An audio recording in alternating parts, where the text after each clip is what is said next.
D'où viennent les nés moldus et pourquoi ont-ils des pouvoirs magiques? Pourquoi les appelle-t-on ainsi et d'où vient le terme sang de bourbe? Et comment est né le préjugé envers les sorciers issus de familles moldues?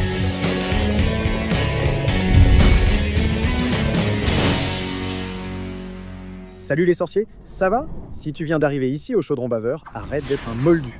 Abonne-toi et active les notifications pour ne rien rater. Et si tu entends quelques explosions ici, c'est parce qu'il y a des feux d'artifice. Ils sont fous parce que le Corinthien vient de gagner un championnat. Alors tout le monde est content, il fait de ça. Bien que ce soit un concept largement connu dans le monde des sorciers, l'idéologie de la pureté du sang n'a pas toujours eu beaucoup d'adeptes. Il y a eu une époque où les nés moldus étaient non seulement acceptés, mais souvent considérés comme particulièrement talentueux.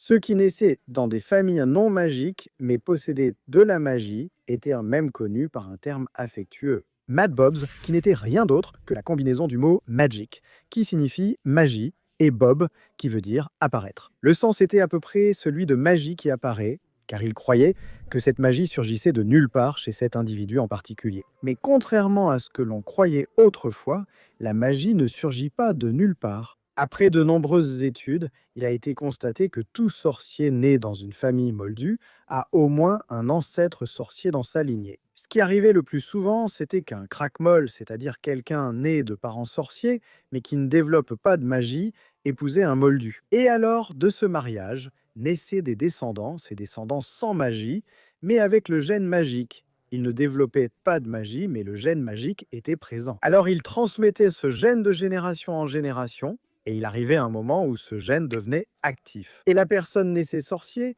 ce n'est pas qu'elle naît moldue et acquiert de la magie, cela n'arrive pas. C'est impossible.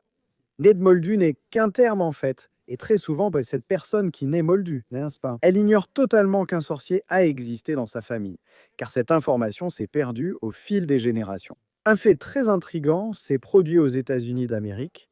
Là-bas, vers 1692, lorsque la chasse aux sorcières battait son plein. Il y a eu l'épisode de la chasse aux sorcières à Salem, où certains sorciers niaient leur propre origine, niaient être des sorciers, mais ils ne faisaient pas cela juste pour se cacher ou se protéger. Ils détestaient aussi les autres sorciers et les traquaient pour des récompenses. Et ils se mariaient avec des personnes moldues. Décidément, ils choisissaient des personnes moldues pour avoir des relations afin que la magie soit éteinte dans leur lignée. Ils épousèrent des moldus pour que leurs enfants deviennent craquemolles, puis moldus à la génération suivante. Donc, aux États-Unis d'Amérique, il y a beaucoup de sorciers nés de moldus, qu'ils appellent là-bas des non-mages, n'est-ce pas? Il y a beaucoup de sorciers qui viennent de cette origine. Les sorciers traquant d'autres sorciers s'appelaient purgateurs.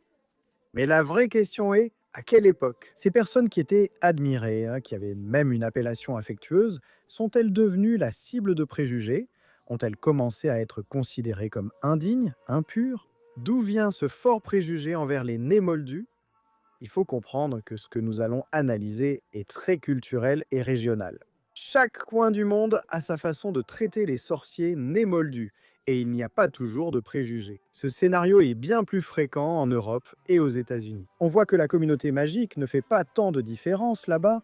Tout ce qui est magique coexiste tellement qu'on voit un bateau clandestin dirigé par un gobelin, où il y a des elfes de maison, où il y a des géants, où il y a des sorciers nés de Moldus, où il y a des sorciers, de vrais sorciers. Et pourtant, ils sont bien séparés de ce qui n'est pas magique maintenant. Au Royaume-Uni, la discrimination fondée sur l'ascendance a commencé à prendre forme là-bas, à l'époque où Poudlard a été fondé, au Xe siècle. Et je pense que vous devinez le nom derrière tout cela. L'un des fondateurs, Salazar Serpentard, soutenait que seuls ceux issus de familles entièrement sorcières devaient avoir le droit d'étudier la magie. Savez-vous ce qu'il y a de plus curieux? C'était une vision considérée comme complètement erronée, non seulement par ses collègues fondateurs, mais aussi par une grande partie de la communauté magique. Les gens ne partageaient pas cette idée, ils n'étaient pas en accord avec elle, donc ces choses que Salazar disait et croyait n'avaient pas de poids à l'époque.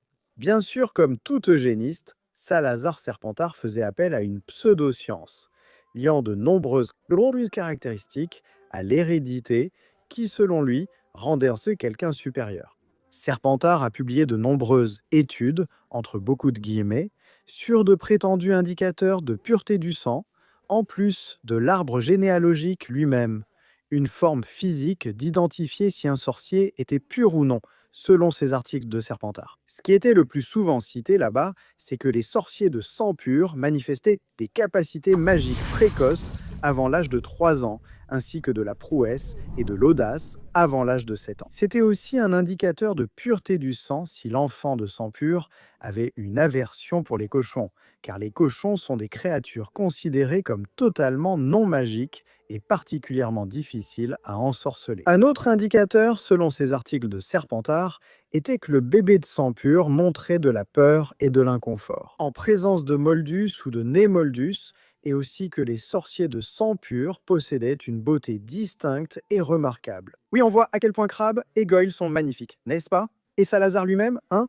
Ah, quelle beauté rare, hein? Évidemment, à l'époque, personne avec un minimum de bon sens ne prenait ces absurdités au sérieux, mais c'est là que réside le danger des discours comme ceux de Salazar et de Serpentard. Parce que, au premier abord, ils peuvent ne pas avoir de sens, mais ils peuvent traverser les années et à un moment donné, cesser d'être considérés comme de simples propos décousus et dénués de sens pour finir par être vus comme des vérités absolues et inébranlables. Cela dépend bien sûr du contexte public de l'époque. Ces écrits de Serpentard, qui semblaient n'être que des balivernes sans aucun impact au Xe siècle, allaient devenir un outil d'oppression plus de 700 ans plus tard. Même avec les sorciers et les moldus cohabitant normalement et la montée de la chasse aux sorcières, la communauté magique savait que la menace des moldus affectait bien plus les moldus eux-mêmes qu'eux. Parce que les sorciers avaient beaucoup d'avantages sur eux, bien sûr. De nombreux sorciers sont morts, ont été capturés à cette époque et ont perdu la vie. Sauf que la plupart de ces sorciers étaient jeunes, sans beaucoup de compétences magiques, ou même des sorciers adultes, qui étaient plus médiocres. Parce que la plupart des sorciers arrivaient à se débarrasser facilement des pièges que les moldus faisaient. D'ailleurs, il y avait une sorcière qui se laissait capturer, elle se déguisait et se laissait capturer parce qu'elle gelait les flammes des bûchers et elle adorait les chatouilles qu'elle faisait. Wendelin l'excentrique a même fini sur la carte des chocos-grenouilles. À cause de cela, il était donc très courant que les sorciers ne ripostent même pas aux menaces des moldus avec de la magie offensive, parce qu'ils savaient qu'ils avaient l'avantage là-dessus. Godric Gryffondor, par exemple, était très noble. Il possédait une épée pour défier des moldus en duel, sachant qu'avec la magie, il n'aurait aucune chance. Pour lui, il était juste de mener ce duel à l'épée, d'égal à égal. Mais tous les sorciers n'agissaient pas ainsi. Certains attaquaient vraiment, lancèrent des sorts. Et pourquoi la chasse aux sorcières était-elle une menace pour les moldus eux-mêmes, puisque de nombreuses femmes moldues ont été tuées, accusées de sorcellerie sans l'être? Mais tard, les choses ont changé et l'opinion publique du monde des sorciers a connu un tournant significatif. Après l'entrée en vigueur du statut international du secret magique, en 1692, toute la communauté magique du monde a commencé à vivre dans la clandestinité. Tout ce qui était magique a été caché. Les créatures, les lieux, tout. Et cette période a été très traumatisante pour les sorciers, surtout parce que la cohabitation entre sorciers et moldus était courante. Beaucoup de sorciers épousaient des moldus sans se soucier. Imagine la situation d'une sorcière mariée à un moldu ou l'inverse. Et si l'un devait vivre dans le secret, ainsi les mariages entre moldus et sorciers ont atteint leur niveau le plus bas de l'histoire. Principalement à cause de cette peur de transgresser la nouvelle loi. Dans ces conditions d'incertitude, de peur et de ressentiment, la doctrine de la pureté du sang commence à gagner du terrain partout. Ceux qui ont adopté cette idéologie étaient aussi ceux qui s'opposèrent le plus au statut international du secret.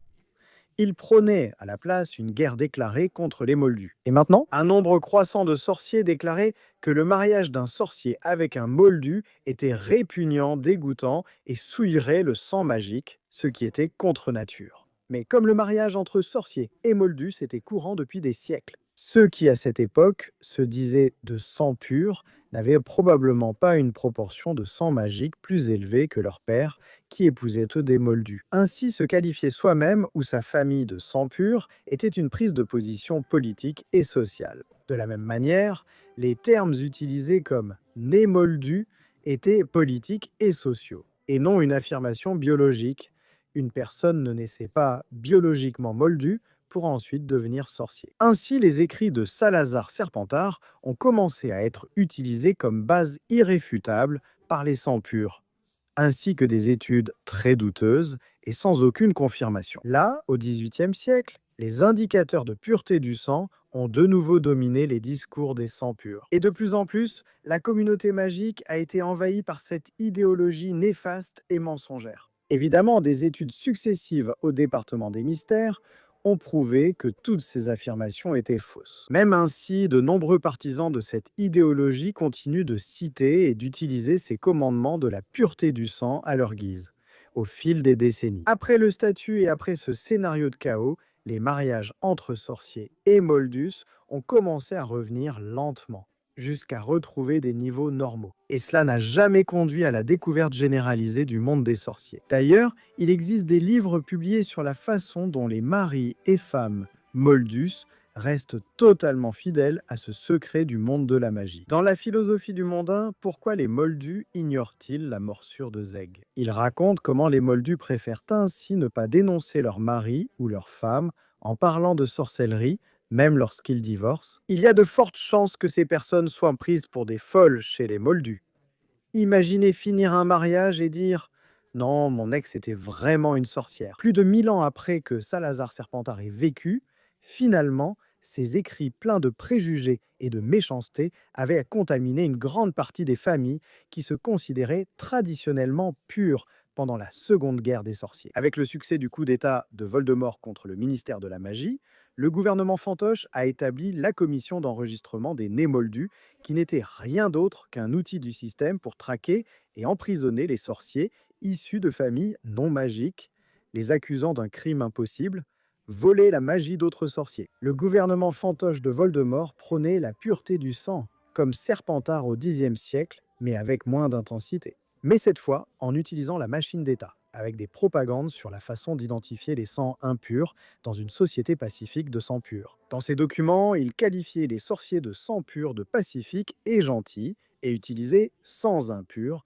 comme terme péjoratif. Les nés moldus étaient considérés comme dangereux et violents, et la façon de les identifier était basée sur toutes ces fausses affirmations, déjà prouvées comme mensongères, que Salazar Serpentard racontait. Les études et la présence à Poudlard sont désormais obligatoires sous ce gouvernement, ce qui n'était pas le cas avant. Avant, les parents pouvaient choisir d'éduquer leurs enfants à la maison, mais sous le gouvernement fantoche de Voldemort, la présence à Poudlard était obligatoire. Ainsi, ils pouvaient capturer plus facilement les nés moldus et aussi façonner tout le contenu que les élèves apprenaient afin qu'ils suivent l'idéologie de la pureté du sang. La discipline étude des moldus a été complètement modifiée et est passée d'une matière un peu inintéressante sur le mode de vie des moldus. À la façon dont ils voyaient les choses, ils vivaient l'électricité et tout le reste.